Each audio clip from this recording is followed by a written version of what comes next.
nós temos aí hoje, né, a fotografia como uma das principais linguagens presentes, né, na internet, na televisão, nas revistas, nos jornais. E a gente trata da fotografia, né, como um instrumento social.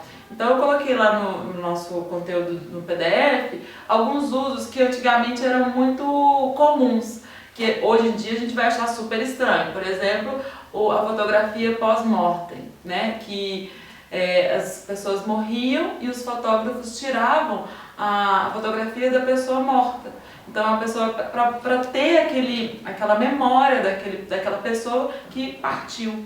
Então hoje em dia a gente não tem mais isso, né, porque não é aceitável, mas antigamente era muito comum. E hoje a gente tem, né, em contrapartida disso, a gente tem fotografia que é moda. Fotografia de grávida, fotografia de casamento, fotografia de casal, né?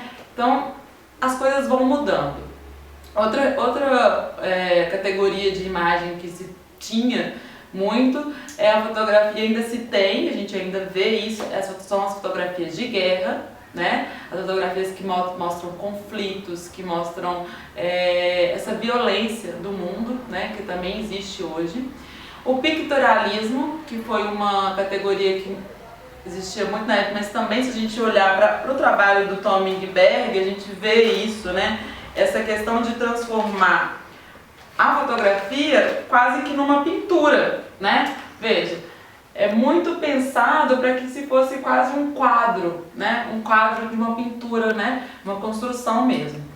Tem também, eu coloquei lá os estudos de movimento, em que a gente vai desdobrar nas nossas próximas etapas, que são as fotografias que vieram se tornar o cinema, os vídeos, né? Então a sétima arte, que é o cinema, ela veio de estudos da fotografia.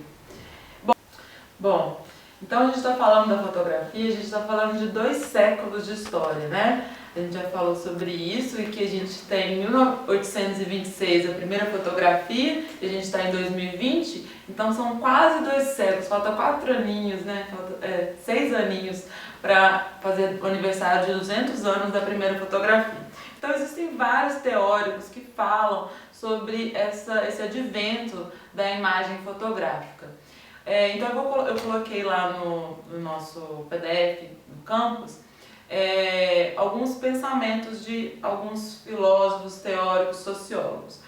O primeiro deles, Baudelaire, né, que foi um teórico simbolista, né, um poeta do século XIX, que traz a reflexão sobre nós, indivíduos, meros adoradores do sol, a gente como sol.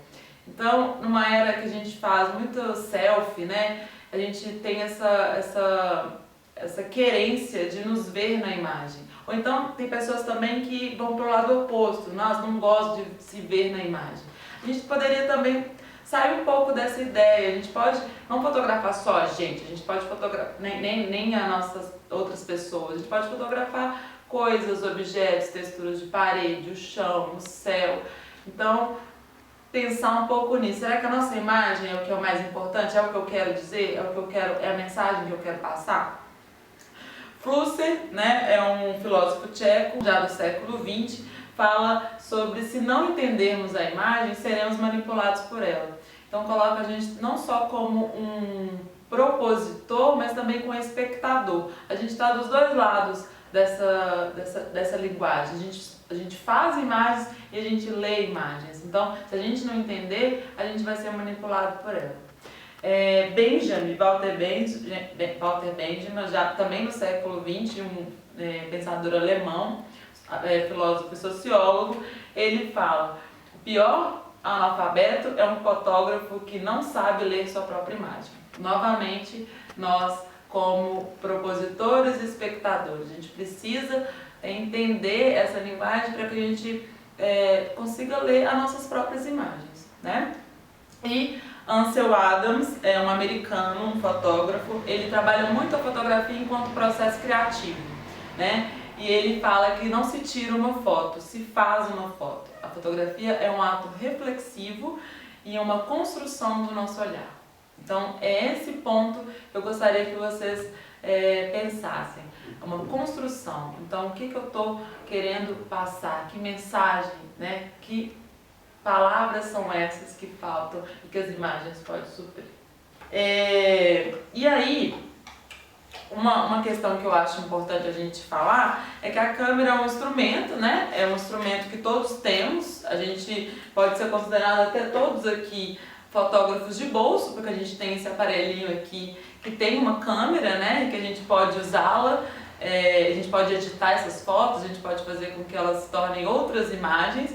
Então a câmera é um instrumento que faz a gente ver sem ela, né? Essa é uma das ideias que a gente mais falou durante as nossas aulas. A gente poder usar esse recurso para a gente ampliar o nosso olhar, né? Ver além do óbvio, buscar a poesia do cotidiano, buscar imagens que são imagens de afeto, de memória, de identidade.